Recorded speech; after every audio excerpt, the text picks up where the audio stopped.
"All that is not unsatisfactory to me," said Don Quixote. "Go on. Thou didst reach her, and what was the Queen of Beauty doing? Surely thou didst find her stringing pearls or embroidering some device in gold thread for this her enslaved knight." "I did not," said Sancho, "but I found her winnowing 2 bushels of wheat in the yard of her house." "Then depend upon it," said Don Quixote, "the grains of that wheat were pearls when touched by her hands. When didst thou look, friend? Was it white wheat or brown?" "It was neither, but red," said Sancho. "Then I promise thee," said Don Quixote, "that winnowing by her hands, beyond a doubt, the bread it made was of the whitest. But go on. When thou gavest her my letter, did she kiss it? Did she place it on her head? Did she perform any ceremony befitting it? Or what did she do?" "When I went to give it to her," replied Sancho, "she was hard at it, swaying from side to side with a lot of wheat she had in the sieve, and she said to me, 'Lay the letter, friend, on top of that sack, for I cannot read it until I have done sifting all this.'" "Discreet lady," said Don Quixote. "That was in order to read it at her leisure and enjoy it. Proceed, Sancho. While she was engaged in her occupation, what converse did she hold with thee? What did she ask about me? And what answer didst thou give? Make haste. Tell me all, and let not an atom be left behind in the ink bottle." "She asked me nothing," said Sancho, "but I told her how your worship was left doing penance in her service, naked from the waist up, and among these mountains like a savage, sleeping on the ground, not eating bread off a tablecloth, nor combing your beard, weeping and cursing your fortune." "In saying I cursed my fortune, thou saidst wrong," said Don Quixote, "for rather I do bless it, and shall bless it all the days of my life, for having made me worthy of aspiring to love so lofty a lady as Dulcinea del Toboso." "And so lofty she is," said Sancho, "that she overtops me by more than a hand's breadth." "What, Sancho," said Don Quixote, "didst thou measure with her?" "I measured in this way," said Sancho. "Going to help her put a sack of wheat in the back of an ass, we came so close together that I could see she stood more than a good palm over me." "Well," said Don Quixote, "and doth she not of truth accompany and adorn this greatness with 1,000,000,000 charms of mind? But one thing thou wilt not deny, Sancho. When thou camest close to her, did thou not perceive a Sabian odor, an aromatic fragrance, a I know not what, delicious, that I cannot find a name for? I mean a redolence, an exhalation, as if thou wert in the shop of some dainty glover." "All I can say is," said Sancho, "that I did perceive a little odor, something goaty. It must have been that she was all in a sweat with hard work." "It could not be that," said Don Quixote, "but thou must have been suffering from a cold in the head, or must have smelt thyself. For what I know well what would be the scent of the rose among thorns, that lily of the field, that dissolved amber." "Maybe so," replied Don Quixote. Said Sancho, "there often comes from myself the same odor, which then seemed to me to come from the grace Lady Dulcinea. But that's no wonder, for the devil is like another." "Well then," continued Don Quixote, "for now she has done shifting the corn and sent it to the mill. What did she do when she read that letter?" "As for the letter," said Don Quixote, said Sancho, "she did not read it, for she said she could neither read nor write. Instead of that, she tore it up into small pieces, saying that she did not want to let anyone read it, lest her secrets should become known in the village. And what I had told her by word of mouth about the love your worship bore her, and the extraordinary penance you were doing for her sake, was enough. And to make an end of it, she told me to tell your worship that she kissed your hands, and that she had a greater desire to see you than to write to you, and that therefore she entreated and commanded you on sight of this present to come out of these thickets, and to have done with carrying absurdities, and to set out once for El Toboso, unless something else of greater importance should happen. For she had a great desire to see your worship. She laughed greatly when I told her how your worship was called the Knight of Rueful Countenance. I asked her if that Biscayan the other day had been there, and she told me he had, and that he was an honest fellow. I asked her too about the galley slaves, but she said had not seen any as yet.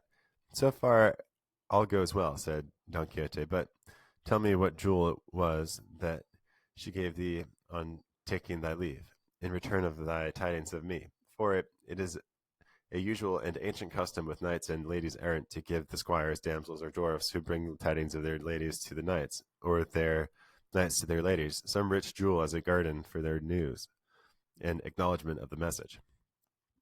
That is very likely, said Sancho, and a good custom it was, to my mind, but that must have been in the days gone by, for now it would seem to be the custom is only to give a piece of bread and cheese, because that's what my lady Dulcinea gave me over the top of the yard wall when I took leave of her, and More by token it was a sheep's milk cheese. She is generous in the extreme, said Don Quixote, and if she did not give thee a jewel of gold, no doubt it must have been because she had not had hand there to give thee. But sleeves are good after Easter. I shall see her, and all shall be made right. But knowest thou what amazes me, Sancho? It seems to me that thou must have gone and come through the air, for thou hast taken but a little more than 3 days to go to El Toboso and return, though it is more than 30 leagues from here to there. From what I am inclined to think that the sage magician who is my friend and watches over my interests, for necessity there is and must be one, or else I should not be a right knight errant, that this same, I say, must have helped thee to travel without my knowledge. For some of these sages will catch a knight errant sleeping in his bed, and without his knowing or in what way it happened, he wakes up the next day more than 20,000 leagues away for where the place where he went to sleep. And if it were not for this, the knights errant would not be able to give aid to one another in peril, as they do at every turn.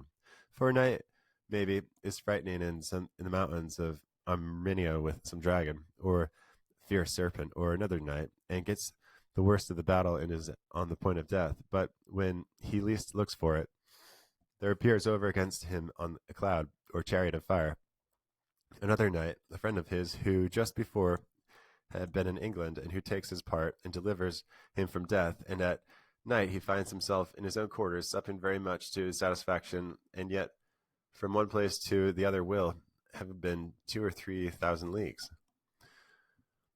And all this is done by the craft and skill of the sage enchanters who take care of those valiant knights, so that, friend Sancho, I find no difficulty in believing that thou mayst have gone from this place to El Toboso and returned in such a short time, since, as I have said, some friendly sage must have carried thee through the air without thee perceiving it. That must have been it, said Sancho, for indeed Rocinante went like a gypsy's ass with quicksilver in his ears. Quicksilver, said Don Quixote. Ay, and what is more, a legion of the devils, folk that can travel and make others travel without them being weary, exactly as the whim seizes them. But putting this aside, what thinkest thou I ought do about my lady's command to go and see her? For though I feel I am bound to obey her mandate, I feel too that I am debarred by the boon I have accorded to the princess that accompanies us, and the law of chivalry compels me to have regard for my word in preference to my inclination. On the one hand, the desire to see my lady pursues and harasses me. On the other, my solemn promise and the glory I shall win in this enterprise urges and calls me. But what I think I shall do is to travel with all speed and reach quickly the place where this giant is, and on my arrival I shall cut off his head and establish the princess peacefully in her realm, and forthwith I shall return to behold the light that lightens my senses, to whom I shall make such excuses that she will be led to approve my delay, for she will see that it entirely tends to increase her glory and fame. For all that I've won, am winning, or shall win by arms in this life, comes to me of the favors she extends to me, and because I am hers. Ah, what a sad state your worship's brains are in, said Sancho. Tell me, senor, do you mean to travel all the way for nothing, and let slip and lose so rich a great match as this, where they give as a portion of a kingdom, in the sober truth I have heard say is more than 20,000 leagues round about, and about with all things necessary to support human life, and is bigger than Portugal and Castile put together? Peace, for the love of God! Blush for what I have said, and take my advice, and forgive me, and marry at once the first village where there is a curate. If not, here is our licentiate, who will do the business beautifully. Remember, I am old enough to give advice, and this I am giving comes pat to the purpose. For a sparrow in the hand is better than a vulture on the wing, and he who has the good into his hand and chooses the bad, that good he complains of might not come to him. Look here, Sancho, said Don Quixote. If thou art advising me to marry, in order that immediately on slaying the giant I may become king, and be able to confer favors on thee, and give thee what I have promised, let me tell thee I shall be able very easily to satisfy thy desires without marrying.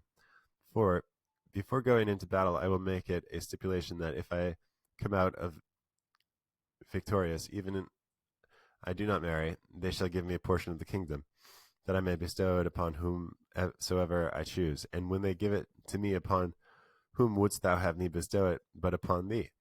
That is plain speaking, said Sancho, but let your worship take care to choose it on the sea coast, so that if I don't like the life, I may be able to ship off my black vassals and deal with them as I have said, and don't mind going to see my Lady Dulciana now, but go and kill this giant, and let us finish off this business, for, by God, it strikes me, it will become one of a great honor and great profit. I hold thou art in the right of it, Sancho, said Don Quixote, and I will take thy advice as to accompanying the princess before going to see Dulciana. But I counsel thee not to say anything to anyone, or to those who we are with us, about what we have considered and discussed. For as Dulciana is so decorous that she does not wish her thoughts to be known, it is not right that I or anyone for me should disclose them. Well then, if that be so, said Sancho, how is it that your worship makes all those you overcome by your arm go present themselves before my lady Dulciana? This is being the same thing as signing your name to it that you love her and are her lover, as those who must go perforce kneel before her, and they say they come from your worship to submit themselves to her. How can the thoughts of both of you be hid? Oh, how silly and simple thou art, said Don Quixote. Seest thou not, Sancho, that this tends to her greater exaltation? For thou must know that accompanying to our way of thinking in chivalry, it is a high honour to a lady who to have many knights errant in her service, whose thoughts never go beyond serving her for her own sake, and who look for no other reward for their great and true devotion than that she should be willing to accept them as her knights. It is with that kind of love, said Sancho, I have heard preachers say we ought to love our Lord for himself alone, without being moved by the hope of glory or the fear of punishment. Though, for my part, I would rather love and serve him for what he could do. The devil take thee for a clown, said Don Quixote, and what shrewd things thou sayest at times. One would think thou hast studied. In faith, then, I cannot even read. Master Nicholas here called out them to wait a while, as they wanted to halt and drink a little at spring that there was there. Don Quixote drew up not a little to satisfaction of Sancho, for he was by this time weary of telling so many lies, and in dread of his master catching him tripping, for though he knew that Dulciana was a peasant girl of El Toboso, he had never seen her in all his life. Cardenio had now put on the clothes which Dorothea was wearing when they found her, and they were not very good. They were far better than those he put off.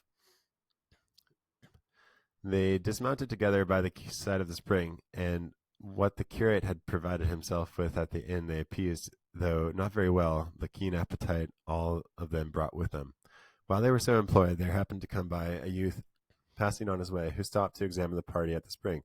The next moment ran to Don Quixote, and clasping him round the legs, began to weep freely, saying, "Oh, señor, do you not know me? Look at me well. I am that lad Andreas that your worship released from the oak tree where I was tied." Don Quixote recognized him, and taking his hand, he turned to those present and said, "That your worship may see how important it is to have knights errant to redress the wrongs and injuries done by tyrannical and wicked men in this world, I may tell you that some days ago, passing through a wood, I heard cries and piteous complaints as of a person in the pain and distress. I immediately hastened, impelled by my bounden duty, to the quarter whence the plaintive accents seemed to me to proceed. And I found tied to an oak this lad who now stands before you, which in my heart I rejoice at, for his testimony will not permit me to depart from the truth in any particular. He was, I say, tied up to an oak, naked from the waist up, and the clown, whom I afterwards found to be his master, was scarifying him by lashes with the reins of his mare. As soon as I saw him, I asked the reason of so cruel a flagellation. The boor replied that he was flogging him because he was his servant, and because of carelessness that proceeded rather from dishonesty than stupidity. On which this boy said, "Señor, he flogs me only because I ask for my wages." The master made I know not what speeches and explanations, which, though I listened to them, I did not accept. In short, I compelled the clown to unbind him, and to swear he would take him with him, and pay him real by real, and perfumed into the bargain. Is not all this true, Andreas, my son? Didst thou not mark with what authority I commanded him, and with what humility he promised to do all I enjoined, specified, and required of him? Answer without hesitation. Tell these gentlemen what took place, that they may see that it is a great advantage, as I say, to have knights errant abroad. All that your worship has said is quite true, answered the lad, but the end of the business turned out just the opposite of how your worship supposes. How? The opposite, said Don Quixote. Did not the clown pay thee then?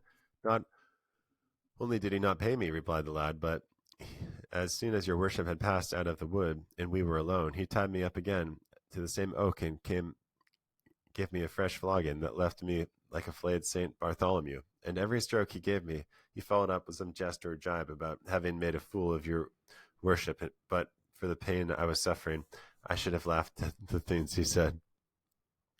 In short, he left me in such a condition that I have been until now in a hospital getting cured of the injuries which that rascally clown inflicted on me then. For all which your worship is to blame. For if you had gone your own way and not come where there was no call for you, nor meddled in other people's affairs, my master would have been content with giving me 1 or 2 dozen lashes, and would have then loosed me and paid me what he owed me.